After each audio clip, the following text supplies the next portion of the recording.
Excelentísimos señores arzobispo y obispo, y también otro obispo que está por aquí, que no lo sé identificar, pero sé que tiene la dignidad episcopal. Queridos colegas y amigos, queridos asistentes, les aseguro que es para mí un placer y un gozo estar en Alcalá en este día, porque este palacio evoca en mí muchas lecturas que he hecho en los archivos de la Catedral de Toledo, relativas a muchos arzobispos que ya en el siglo XII comenzaron a residir habitualmente, como en su segunda sede, en Alcalá de Henares. Es que Alcalá de Henares y Toledo son dos ciudades que están íntimamente relacionadas, porque como yo le venía diciendo al señor arzobispo de Toledo cuando veníamos por el camino, un arzobispo de Toledo hacia el año 400 abandonó de alguna manera su sede toledana y se vino a vivir aquí a Alcalá de Henares, y aquí, al lado de la memoria de los santos mártires de Alcalá, terminó su vida. No quiere eso decir que dejara la diócesis de Toledo, sino que simplemente que creó una segunda diócesis, una diócesis, diríamos, filial, que luego se convertiría en una diócesis importante de verdad, puesto que sus obispos asistieron a numerosos concilios de Toledo de la época visigoda. Pero después, ya a partir del siglo XII en adelante, cuando se produjo la Reconquista, pues los arzobispos de Toledo tuvieron Alcalá como una sede preferente, estaban dentro de su diócesis. Entonces, al vivir dentro de su diócesis, estaban cumpliendo la norma de la residencia, con lo cual ellos se podían mover perfectamente dentro de la diócesis, que era muy extensa, bien Toledo, bien Alcalá, bien Madrid, Talavera, se movía muchísimo. Igual que se movía la corte de los reyes, así se movía también el arzobispo con toda la gente que le acompañaba. Y este palacio, indudablemente, este palacio está lleno de recuerdos de muchos personajes importantes que estuvieron ligados a la diócesis de Toledo. Por eso les digo que me sobrecoge en este día decir unas palabras aquí delante de ustedes acerca de un personaje relacionado con Cisneros, porque al mismo tiempo me hace revivir cosas que yo he leído y he vivido con intensidad en las fuentes históricas, y por tanto para mí Alcalá de Henares es estar todavía en Toledo, estar siguiendo en Toledo. Y me alegro mucho, para mí es también una gran satisfacción que esta gran ciudad de Alcalá de Henares haya recuperado su calidad episcopal. Después de tantos siglos, creo que se lo merecía. Alcalá se lo merecía, y por tanto le felicito muchísimo al señor obispo titular actual de Alcalá de Henares, que ha organizado este ciclo de conferencias, y también a los organizadores. Pues la figura de Cisneros nos une a Toledo y a Alcalá. Éramos hermanos y la figura de Cisneros nos hermana todavía un poco más. Yo voy a hablar de un personaje que, como ha dicho don Manuel, pues fue la mano derecha de Cisneros en algunas de las obras importantes, de las empresas importantes que Cisneros acometió, sobre todo en el tema del rito hispánico, en el tema del rito hispano-mozárabe. Voy a hablar casi exclusivamente de este personaje que ya ha sido mencionado aquí, Ortiz, el doctor Alonso Ortiz, y lo que quiero hacer es reconstruir la figura de este personaje, que fue uno de los fichajes importantes que hizo Cisneros en su vida. Creo que Cisneros, si es grande, no solamente es grande porque él personalmente lo era, sino también porque sabía escoger a aquellos colaboradores que respondían de verdad a las ideas que él tenía y que compartían con él, y las comparten todavía desde el punto de vista histórico, pues las grandes obras que Cisneros hizo. Cisneros hizo muchas cosas, pero no las hizo él solo, las hizo acompañado, y las hizo acompañado de personas que tenían una categoría pues muy elevada, como este señor del cual vamos a hablar, que era un canónigo de Toledo, y es un experto un hombre muy experto de su época. Es un verdadero humanista. Es un maestro humanista de Toledo, formado en Salamanca y luego formado en Roma también. Y después, los últimos años de su vida, seguramente con Cisneros se había conocido ya mucho antes, puesto que Cisneros anduvo mucho por Toledo y se conocieron en Toledo, en otros sitios, pero como le venía diciendo también al señor arzobispo cuando venimos para acá, hubo una sesión capitular en la Catedral de Toledo por los años, al año siguiente de haber sido elegido Cisneros para arzobispo de Toledo, donde tuvieron una sesión conjunta Cisneros y los canónigos de la catedral. Y entonces, entre todos ellos, en esta sesión se plantearon qué hacer, qué problemas acometer, qué empresas habría que hacer en bien de la Iglesia en aquel momento determinado. Esto creo que fue en septiembre, octubre del año 1496, si no me equivoco. Puede que el dato con exactitud fijo, dato cronológico, no lo tengo ahora mismo de memoria. Y en esa sesión, que fue muy larga, durante una mañana entera, ya Cisneros había tomado contacto con el Cabildo de la Catedral a través precisamente de Ortiz. Y entonces lo que hicieron los canónigos fue presentarle un memorándum, un largo de cosas que había que atender en toda la diócesis y también en la propia catedral. Cisneros asumió aquel documento, que no se conserva, por lo menos yo no le he localizado en ningún archivo, y de aquella sesión salieron muchísimas cosas de las que después Cisneros acometió en su vida, precisamente juntamente con Ortiz. Pues, ¿quién es Ortiz? ¿Quién es el doctor Alonso Ortiz? El doctor Alonso Ortiz es un personaje que no ha tenido muy buena suerte, puesto que le han confundido con otro personaje diferente. Otro Ortiz, pero posterior a él, Blas Ortiz. Blas Ortiz fue un canónigo que no se debieron conocer, puesto que Blas Ortiz llegó a Toledo y fue vicario general en el siglo XVI, con los arzobispos siguientes a Cisneros, con Fonseca y Tavera y el cardenal Martínez Siliceo, pero nuestro personaje ya había muerto cuando entró este segundo Ortiz. Y por otra parte le han confundido con otro Ortiz y con su hermano Francisco Ortiz, el cual es conocido en Toledo muy popularmente, incluso con el nombre de El Nuncio. Seguramente en Toledo, los que sepan algo de la historia de Toledo saben bien lo que quiere decir esto. Pues bien, yo voy a hablar un poquito de este tema, de este personaje, que me parece un personaje de primera categoría. Lo han estudiado mucho también los filólogos. Y por cierto, los filólogos, las obras que he visto de los filólogos, porque tiene obras escritas, es buen escritor en castellano, en latín, en fines del siglo XV, no conocen la línea litúrgica de Ortiz.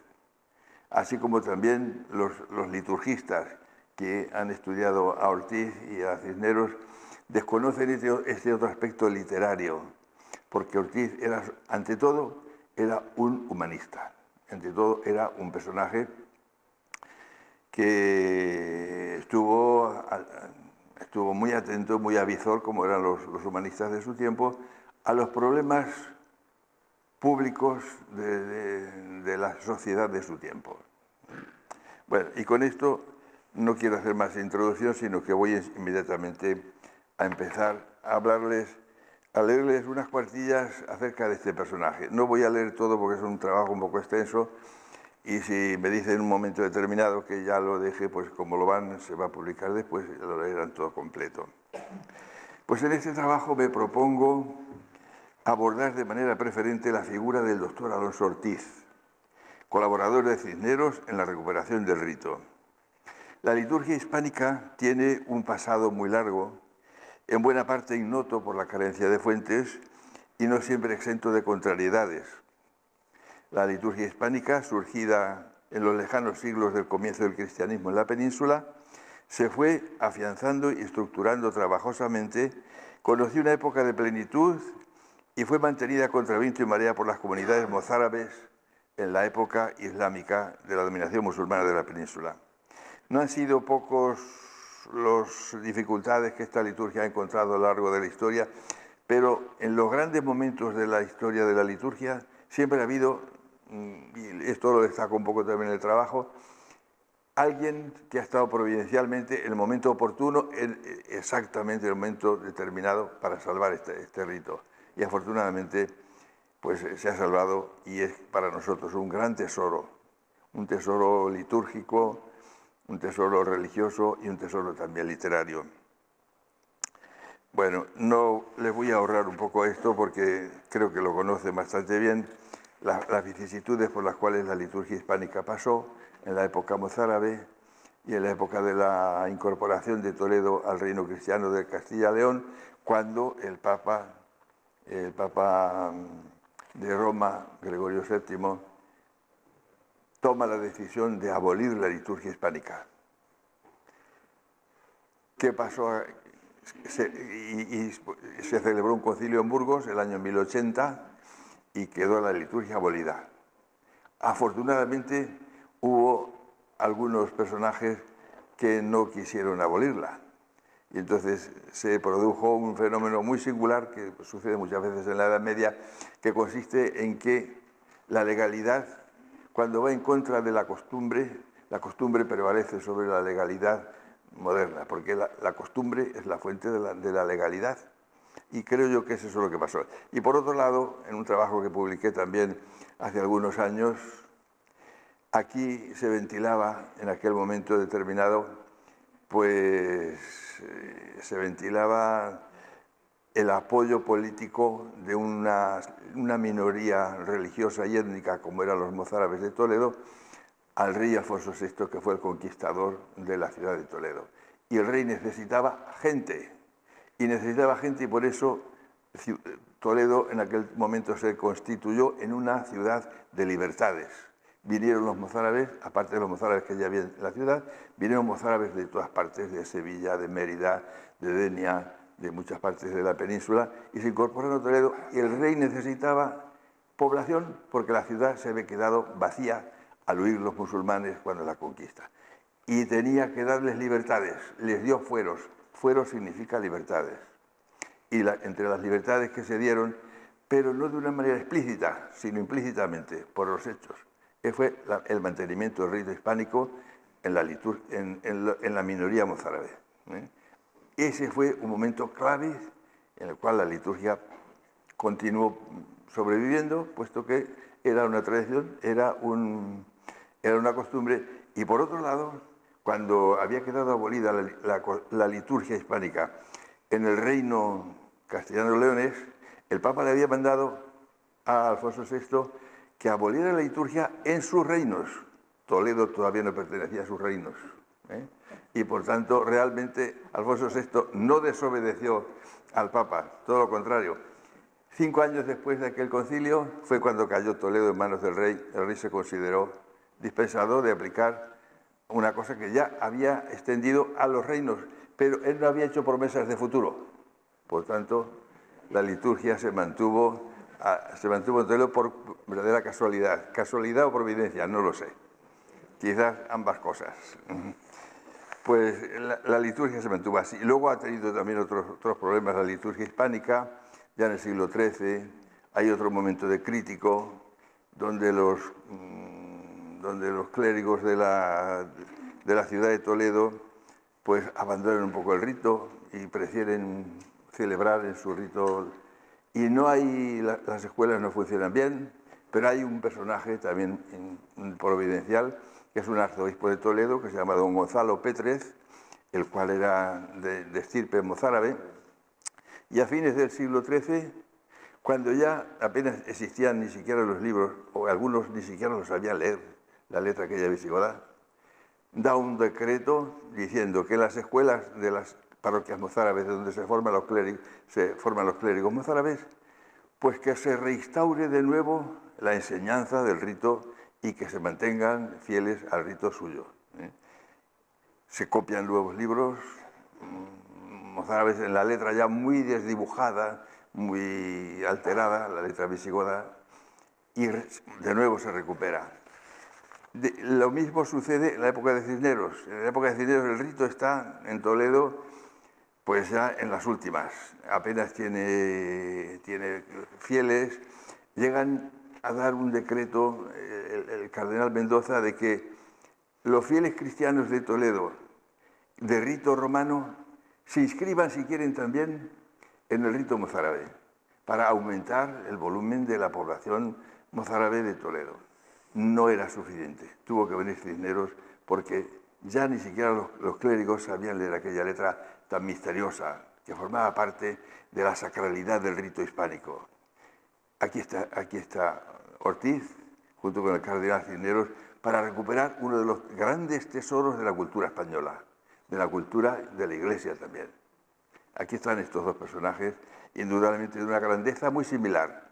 Uno desde el punto de vista desde su sede arzobispal y el otro con su conocimiento de las fuentes litúrgicas y su capacidad de tomar aquel reto para hacer frente a una edición que no se sabía cómo había que hacerla, porque la inmensa mayoría de la gente en aquel tiempo, ni siquiera los propios clérigos mozárabes, no sabían hacerlo bien, no estaban a la altura. Mientras que Ortiz, que había estado en Roma durante 6 años, se había empapado del Renacimiento, del humanismo, conocía ya conocía las técnicas nuevas de crítica textual y de crítica y de limpieza de fuentes, las fuentes históricas. Este es el personaje que había que buscarle. Este es el personaje que era necesario, porque Cisneros esto tampoco lo sabía hacer. Cisneros sabía que había que recuperarlo, pero no sabía el cómo. Entonces, la conjunción de ambos personajes es lo que hace posible que el rito hispánico se mantenga. Bueno, aquí digo muchas cosas acerca de Ortiz.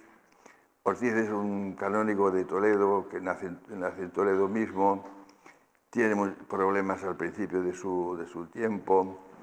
Primero es párroco de varias parroquias, de varios pueblos.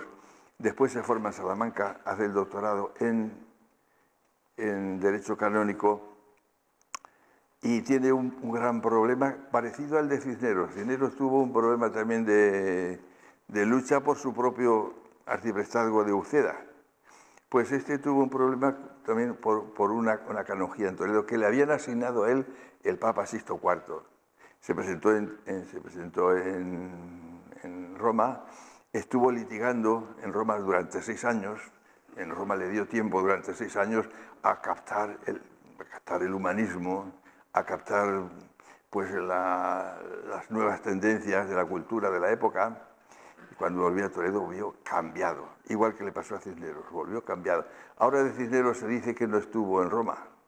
Yo siempre había tenido la idea de que Cisneros había estado en Roma y en Roma se había hecho con la idea de las reformas, etc. Creo que algunos historiadores ahora eso lo niegan. De todas maneras, eso no es importante desde nuestro punto de vista. Son dos personajes que son dos almas gemelas, Cisneros y Ortiz. Cuando vuelve Ortiz, los dos tienen un itinerario muy semejante. Los dos se habían formado en Derecho. Los dos abandonan el Derecho. Ortiz deja el Derecho del todo y se dedica a los códices. Se dedica a trabajar en los códices. Y eso claro, tener la carrera de Derecho en aquellos tiempos era tener asegurado un cierto futuro, puesto que había mucha gente que era muy litigiosa y los problemas del derecho estaban muy a la orden del día. Por tanto, los dos abandonan la carrera del derecho. Eso quiere decir que se dedican a la reforma de la Iglesia y a lo sustancial de la Iglesia. Bueno, el doctor Ortiz tiene una vida pues, muy bonita. muy dedicada al estudio, a los trabajos. Tenía un hermano que era todo lo contrario de él. Ortiz es un hombre serio, sincero, trabajador. Tenía un hermano que se llamaba el Nuncio, le llamaban el Nuncio. En Toledo esto significa mucho porque la obra que hizo este personaje, su hermano, pues dura todavía, que es el hospital psiquiátrico llamado Nuncio en Toledo, porque su hermano Francisco Ortiz, hijo del mismo padre, pero a la misma madre no, le consideraban converso, fue perseguido por los reyes católicos, tiene una vida. Él escribió su propia autobiografía, que se conserva autógrafa en el archivo de la Diputación de la Catedral, no de la Catedral, de la Diputación de Toledo. Francisco Ortiz tiene una vida de tarambana y completamente alocada. En su juventud tuvo unos encuentros a capa y espada contra algunos en las 4 calles de Toledo. Allí le hirieron, pidió confesión, creyendo que moriría. No murió, sino que sobrevivió. Después le encontramos en Ocaña toreando. Después se hace pues, pedagogo de una familia nobiliaria de Toledo y acompaña a uno de los hijos de aquella familia nobiliaria a Salamanca, y en Salamanca estudia Derecho Francisco Ortiz, hijo de la primera mujer de Ortiz, de su padre, y contrasta muchísimo con el hermano menor, que es Alonso Ortiz. Francisco Ortiz después pasaron muchas cosas, entre otras llegó a Roma y le quisieron incluso hacer cardenal. Le tuvo el Papa Sixto IV, le tuvo como su personaje principal en Castilla. Y por eso le llamaban el nuncio, porque le encomendó una especie de nunciatura, que en aquella época la nunciatura consistía en recaudar los impuestos pontificios. Efectivamente. Y en una ocasión determinada, la reina católica dice que Francisco Ortiz es uno de los enemigos principales de su proyecto político. Y lo buscan, él se oculta, le busca a la policía, y al final, después de 6 meses, lo encuentran refugiado en una casa de un párroco de por aquí, de la zona de Alcalá. Y lo buscan, lo encuentran y lo meten en una jaula y lo conducen prisionero a Toledo. Luego después tuvo una crisis espiritual el día de la visitación de Nuestra Señora, y aquel día se convirtió en otra persona. Y a partir de entonces los dedicó a crear un hospital en favor de los pobres que habían perdido el conocimiento, de los locos. Esa es la trayectoria de su hermano. En contraste con Ortiz, nuestro Ortiz, el colaborador del cardenal Cisneros. Ortiz, por otra parte, mientras estuvo en Roma y luego al volver también hacia España, fue un coleccionador espectacular de libros. Se conoce los libros que tenía porque después, antes de morir, los legó todos a su amada Universidad de Salamanca, donde se había formado. Y entre ellos dejó bastantes de sus cosas, de sus obras propias. Bueno, voy a pasar un poco estas anécdotas y voy a entrar directamente ya en presentar a Ortiz, Alfonso Ortiz. El impacto del humanismo en Ortiz durante su estancia en Roma se deduce de decisiones que él tomó en su vida personal. Por ejemplo, como he dicho antes, el abandono de la carrera del derecho, y también los contactos que mantuvo en Roma con otro personaje que se llamaba Francisco Fernández de Toledo, antiguo deán de la Catedral de Toledo, luego obispo de Coria, y que era datario del Papa. Eran dos almas también un poco gemelas entre ellos. Pues en algunos aspectos se detecta un gran paralelismo, como digo, entre Ortiz y Cisneros. Bueno, el talante intelectual de Ortiz se manifiesta en que él es un hombre docto y que se manifiesta, diríamos, en dos vertientes. En primer lugar, en lo que recibe y asimila, y en segundo lugar, en lo que su talento genera y produce. Quiero decir, de una parte por lo que él lee y de otra parte por lo que escribe. Durante su vida, pues, y en su estancia en Roma, empezó a crear la gran biblioteca personal, de la cual he dicho hace un momento, y también creó obras propias, algunas obras literarias escritas, y por tanto es un autor literario muy conocido de fines del siglo XV. Voy simplemente a enumerar las obras que él escribió tanto en latín como en castellano. Las obras, evidentemente cada uno es hijo de sus obras. Por tanto, averiguamos quién es el doctor Alonso Ortiz, si nosotros, aunque no sea nada más que hacer un elenco de las obras que publicó. Publicó en primer lugar un Liber Dialogorum, voy a enumerarla. Se trata de una obra en que la reina Isabel y un prelado cuyo nombre no se cita dialogan sobre la educación del príncipe heredero de la corona. Se conserva este libro inédito en Burgo de Osma. Una segunda obra está en latín también, Dialogus Regimini Regni, Seupocius Regnis, inter reginam Elizabeth et Cardinalem Mendoza, construido también en forma dialogada. Ortiz recrea un coloquio imaginario entre la reina y el cardenal Mendoza, el cual expone las razones de hecho y de derecho que asisten a la reina para reivindicar su legitimidad al trono de Castilla, que, como sabemos, estaba bastante cuestionada.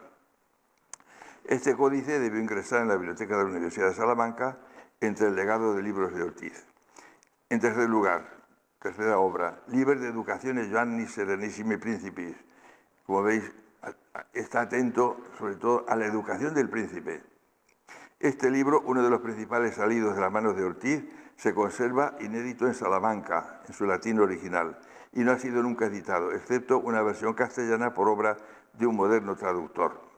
Es un tratado de la educación del príncipe,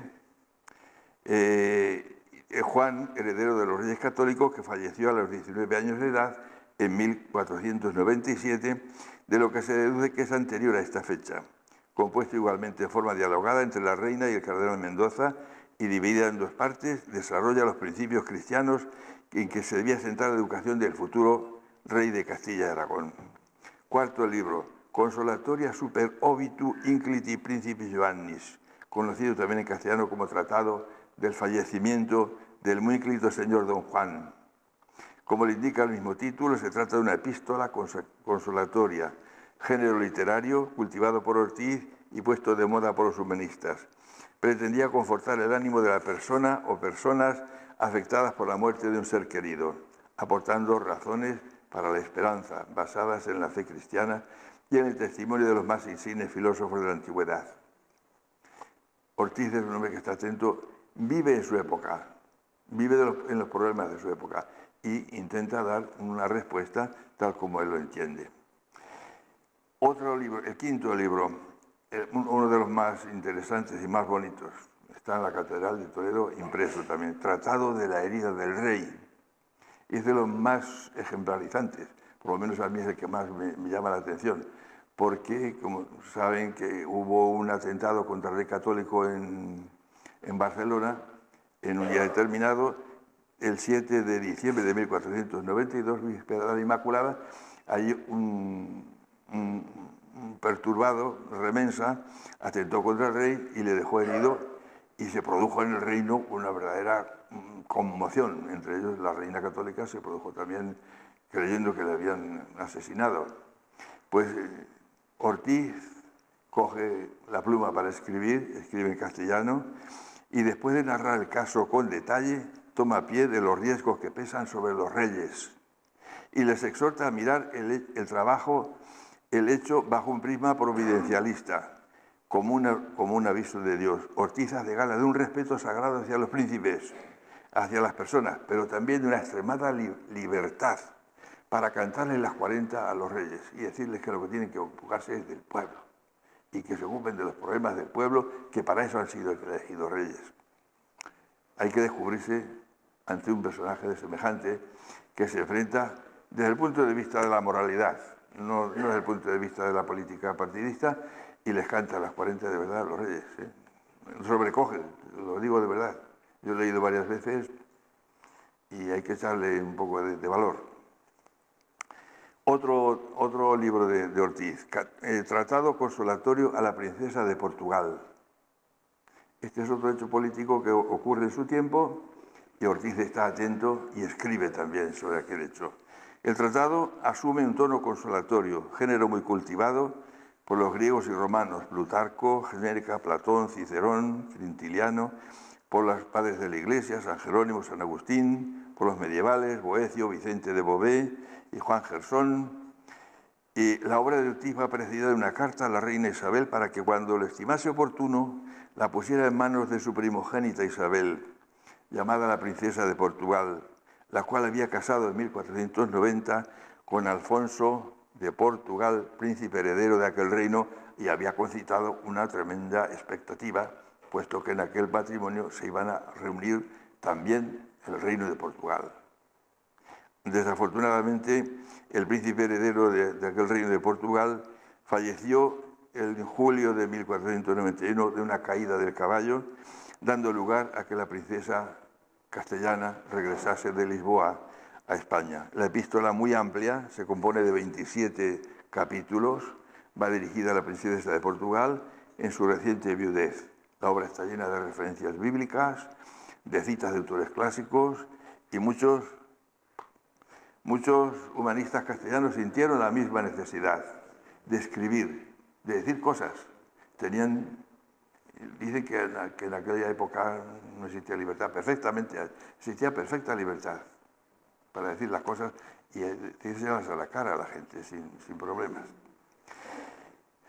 Otra, voy a ir un poquito más deprisa, una oración a los reyes en latín y el romance, otra obra de Alonso Ortiz.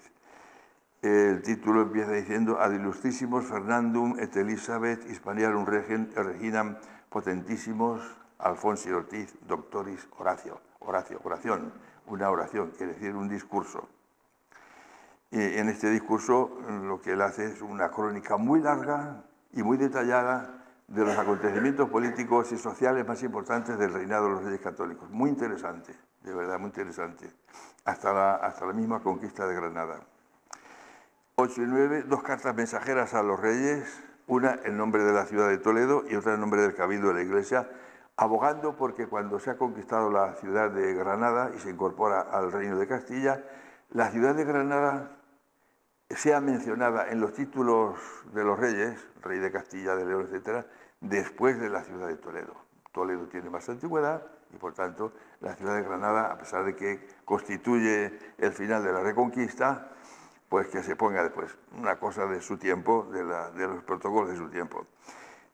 El número 10, Tratado contra la Carta del Protonotario Lucena. Un poco largo de contar, lo digo muy por encima. Este Lucena había sido un inquisidor que se había excedido en sus cometidos como inquisidor y había hecho algunas cosas mal en nombre del Tribunal de la Inquisición. Y Ortiz puntualiza con todo detalle lo que hay que hacer, hasta el punto de que la obra de Ortiz sirvió para que aquel personaje le hicieran un proceso y él abjurara de los errores que Ortiz le había señalado en su obra. Ortiz es algo mucho más que un liturgista. Es un liturgista, pero es mucho más que un liturgista. Es un personaje de una gran cultura. Bueno, el número 5, Dialogus inter regem reginam de regimine regni, el régimen del reino. ¿Qué es lo que hay que hacer en el reino? Los humanistas llega un momento en que se convierten también en colaboradores de la política en el mejor sentido de la palabra. Y Ortiz está ahí atento para escribir a los reyes, al rey y a la reina, pues sobre la educación del príncipe, una vez más. porque era el punto clave para que el nuevo príncipe pues estuviera bien inspirado en los principios cristianos y en los principios de la moral pública.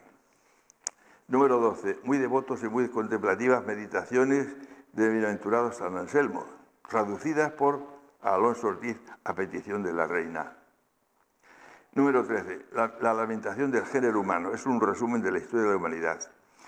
Y bueno, y tiene otro trabajo también, otra versión de Fray Ubertino de Casale, Arbor Vitae Crucifixi Jesu.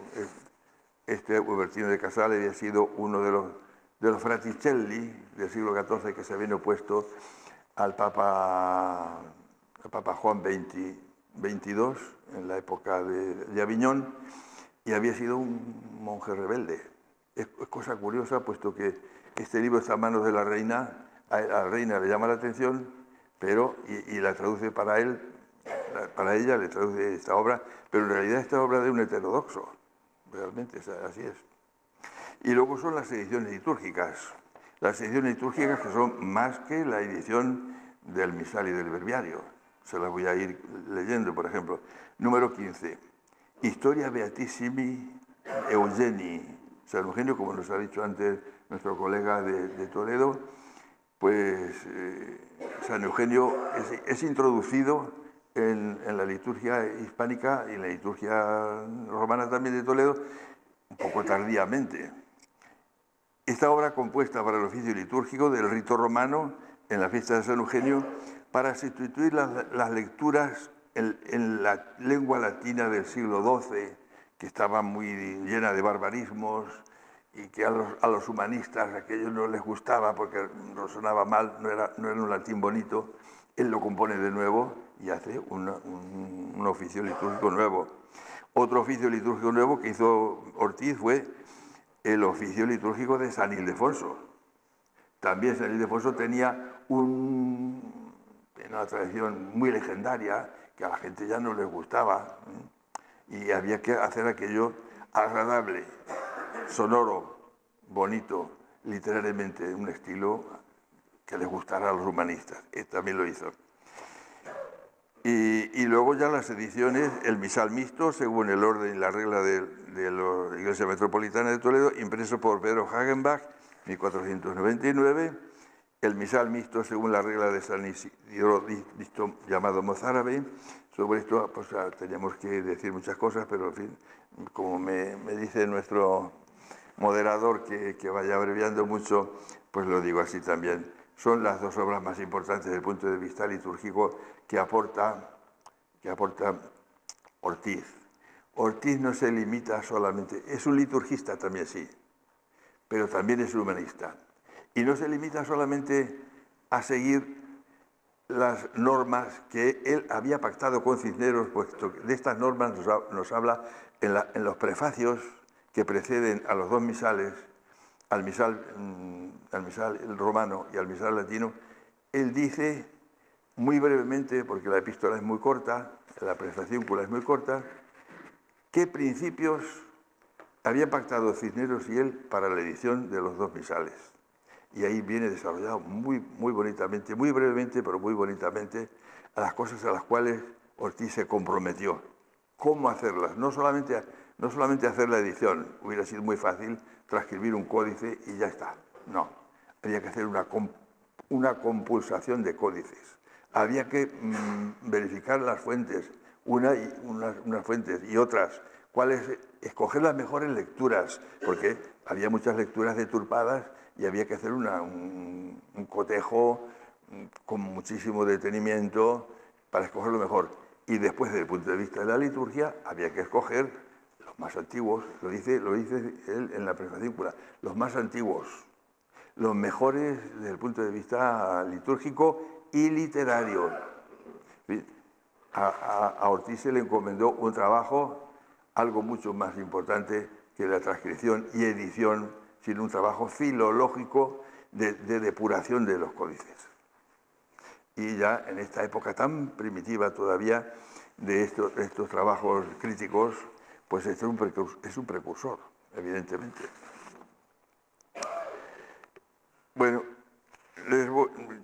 voy a a pasar un poquito más deprisa. ¿Me concede unos minutos más todavía? Gracias. Pues Alonso Ortiz es un hombre. ¿Quién es Alonso Ortiz? Aún así, una vez que hemos visto su vida, una vez que hemos visto sus obras, todavía nos podemos preguntar quién es Alfonso Ortiz. ¿Qué es lo que hay detrás de Alfonso Ortiz? ¿Qué cultura se desarrolla en el trasfondo de su vida y de su jefe, desde el punto de vista eclesiástico, es Cisneros? Ambos están muy hermanados porque tienen unos mismos ideales y comparten no solamente proyectos, sino también ideales. Con toda razón nos podemos preguntar si estamos ante un hombre más medieval o ante un hombre más del Renacimiento. Aquí yo les dedico unas cuantas páginas a este tema y ustedes después lo leerán. La respuesta depende de dónde nos coloquemos desde el punto de ruptura entre las dos edades, la media y la moderna. Por comodidad se suele señalar el año 1500. El profesor Peter Burke, que ha hecho un estudio sincrónico de la expansión del Renacimiento por toda Europa, sitúa el apogeo del Renacimiento italiano entre 1494 y 1527, Sacco di Roma, estimando que el proceso de asimilación en los demás países del continente europeo se verificó con un cierto retraso.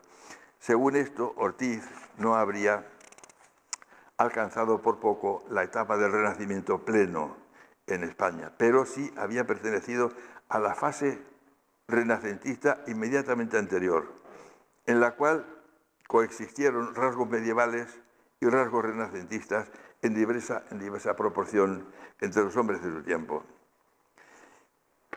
Aquí hago también una especie de explicación de cómo avanza el Renacimiento en la península, en Castilla sobre todo, un poquitín largo y no quiero abusar de su paciencia, a partir de Petrarca.